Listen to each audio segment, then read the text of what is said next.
Tiago Leifert fala sobre o término do programa Torcida SBT com tristeza nos olhos. A gente queria muito poder fazer mais Torcida SBT, porque está atrelado à seleção brasileira, né? O Galvão, tudo narrando jogos de seleção. Ficou curioso?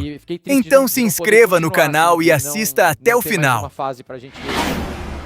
Vai ser difícil explicar para as gerações mais novas por que a gente, nós mais velhos, que a gente se empolga tanto com a Copa do Mundo do Brasil, sendo que eles nunca viram nada acontecer, né? Eu vi a seleção ganhar a primeira vez, eu tinha 14 anos. Depois eu vi de novo e eu tinha 22 anos. Como é que você vai explicar para um moleque hoje de 20 anos que era tão legal? O que nós vamos fazer? Tudo bem, chat, temos muito que conversar hoje. Sobre o jogo de ontem, sobre seleção brasileira. É horrível perder. Caraca, como é ruim perder, meu Deus. Eu tô acostumado com o São Paulino também, né? Então já venho de longa data. Como é ruim, cara. Como é ruim, pouco é ruim perder, meu Deus do céu. Sensação horrível ontem, que coisa, que ruim, que dor, que coisa horrível, velho. Acho que poucas pessoas achavam, a gente não achava que a gente ia ser campeão. A gente achou que a gente ia competir, eu achava que a gente podia pegar semi. E eu continuo achando que a gente poderia ter pego semi. Mas a dor, cara, é muito ruim perder, né, velho? Não, pro São Paulino dói mais, Marcelo. Pro São Paulino é pior que a gente tá passando por isso também. A gente não consegue explicar para gerações mais novas o que é o São Paulo Futebol Clube. É a mesma coisa. São Paulino tá até um pouco mais calejado, mas dói igual.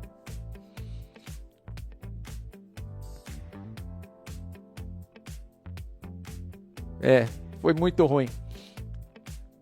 Me dói muito essa eliminação, chat. Eu tô chateado hoje, mais pelo Torcida SBT, porque fazia muito tempo que eu não me divertia tanto apresentando um programa esportivo.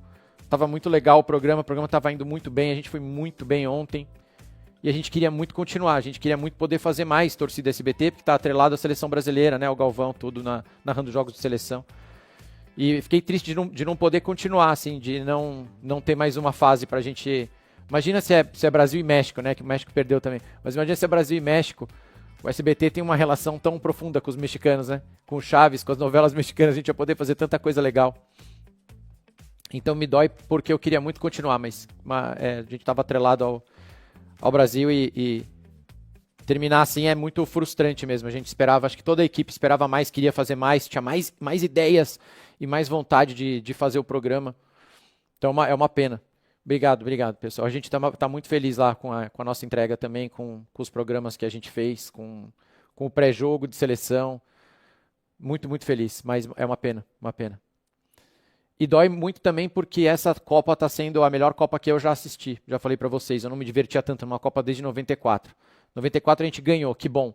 Mas essa Copa tá diferente, cara. Essa Copa tem muita estrela, tem muito jogador bom, muito jogador decisivo. É a última de grandes estrelas e a primeira de grandes estrelas. E a solidificação de outras grandes estrelas. Então quando é que vai acontecer de novo? Da gente ter numa Copa o Messi, o Cristiano, estou falando de jogadores desse nível, né? Messi, Cristiano Ronaldo, Neymar, De Bruyne, Courtois, Salah, jogadores que a gente usou no videogame por tanto tempo e que a gente parava tudo para assistir.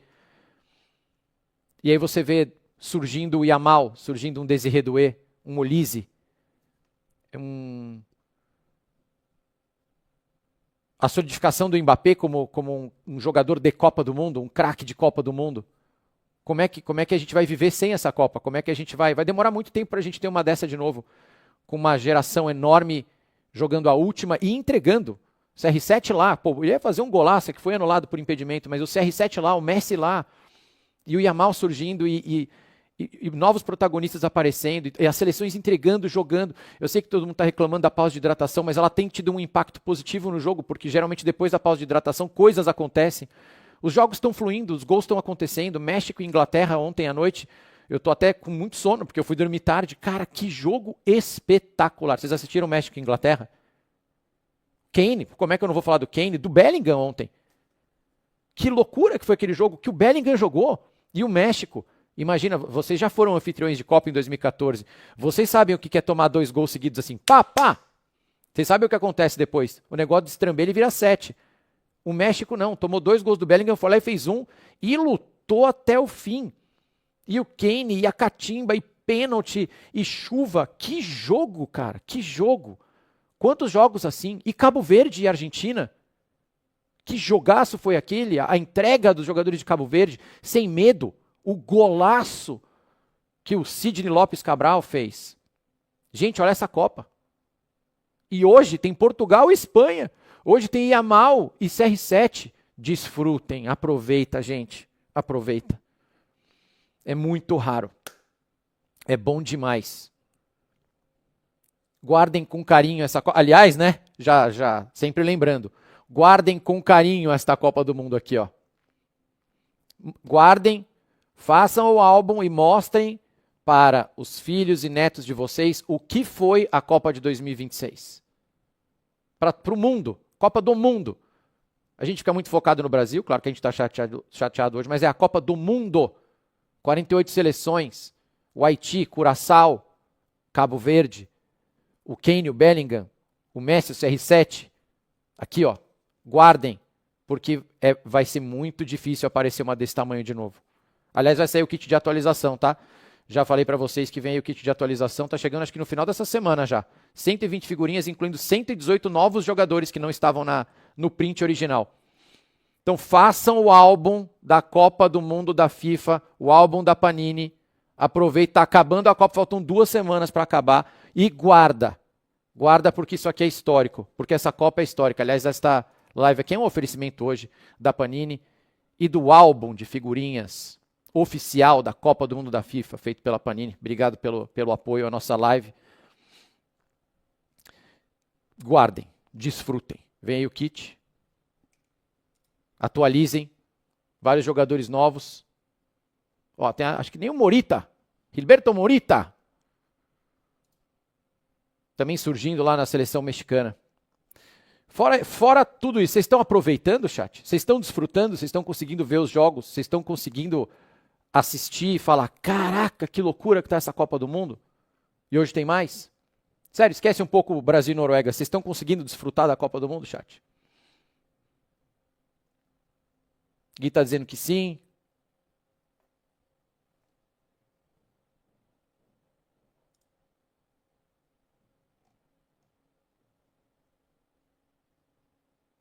É, então. Tá bom demais, pô. Então, os horários não são tão bons, né? Depois que a Holanda... Pô, Marrocos e Holanda, outro jogo loucaço, maravilhoso. Estou torcendo pela Inglaterra. Falaremos disso daqui a pouquinho.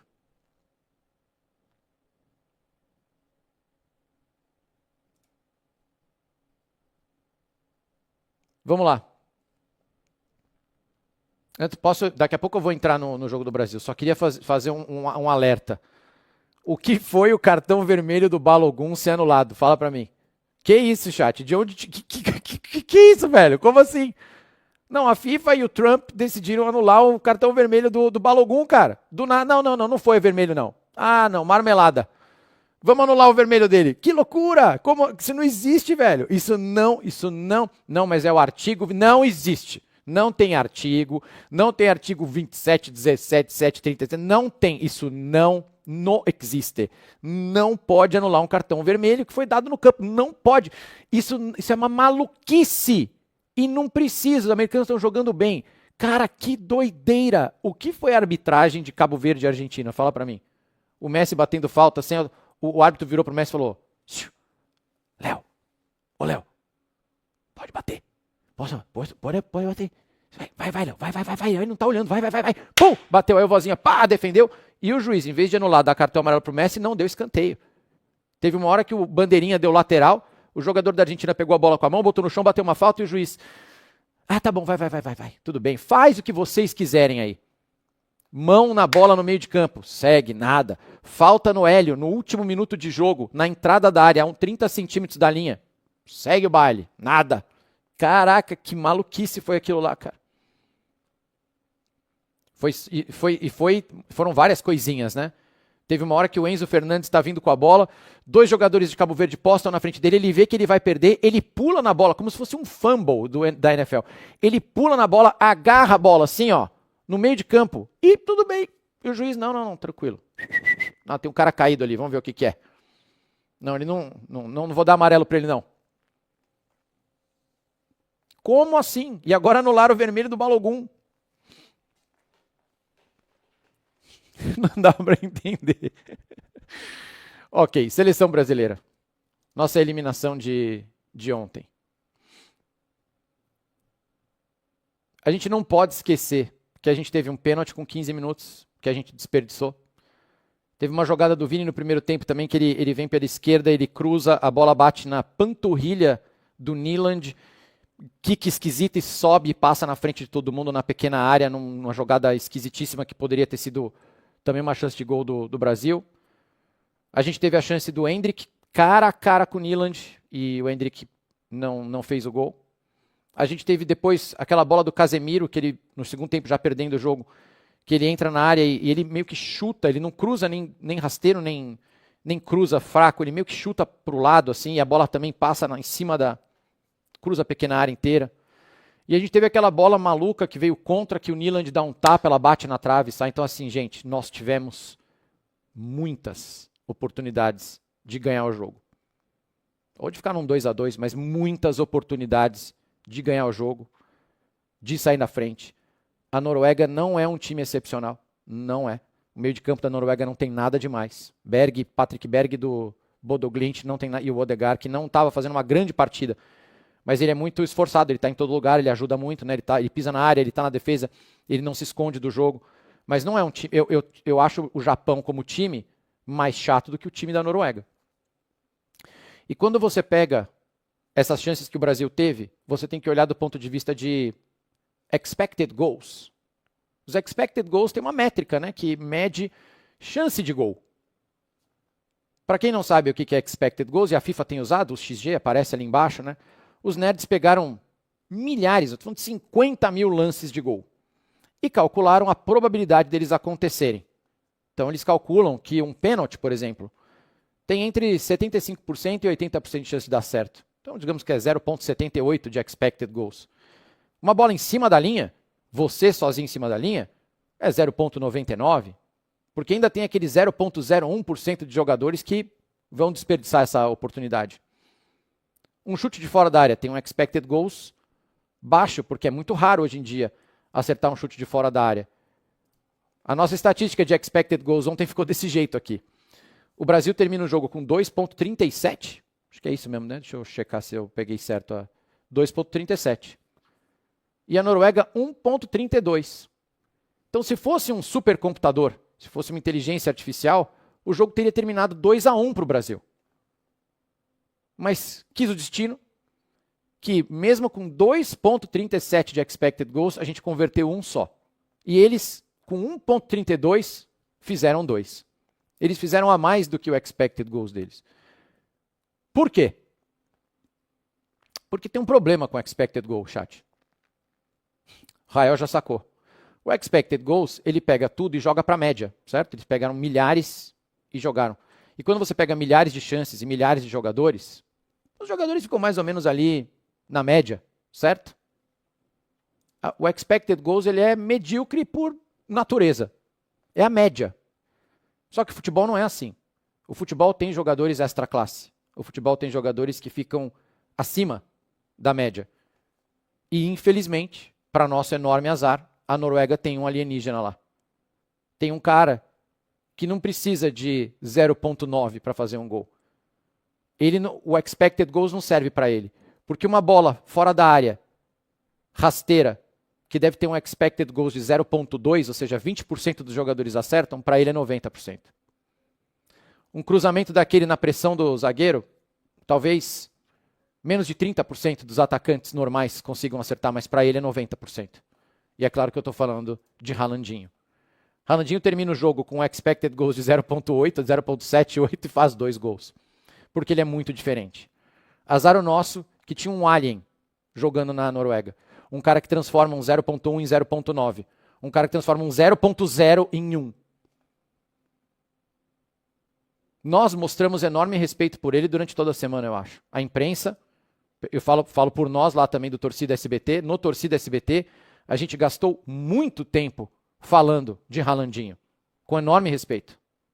Porque ele não vai ser o cara que vai driblar todo mundo, ele não vai ser o cara que vai vir no meio campo pegar a bola, mas ele é uma máquina. Ele tem uma precisão muito acima da média. Ele é muito fora da curva na hora de fazer gol. Velocidade, precisão. Ele se cuida o dia inteiro, como nós mostramos ontem no Torcida SBT, para fazer gol. A vida dele é focada 24 horas por dia, da hora que ele acorda até a hora que ele vai dormir, é focada em como eu posso ser um atleta melhor para meter gol. E ele foi lá e fez, pô. Nas 2 chances que ele teve. Ele é inacreditável mesmo. Ele é monstro, ele é um alien. E ele merecia essa vitória porque ele teve 2 oportunidades. Ele teve 0,78, ele teve menos, na opinião da estatística, ele teve menos de uma oportunidade inteira e ele meteu 2. E a gente teve um monte de oportunidade. A gente teve muito mais do que o Haaland. O Brasil teve 2,37. O Haaland teve 0,78. O Haaland fez 2 gols e a gente fez 1. A única estatística que importa é bola na casinha no final do dia. E ele foi superior. E ele mereceu. A gente vai sempre, é que eu estou falando aqui que a gente vai ficar olhando do ponto de vista da seleção porque que a gente perdeu, mas a gente tem que falar também porque que eles ganharam. Eles ganharam porque eles têm o Haaland. Que é um absurdo.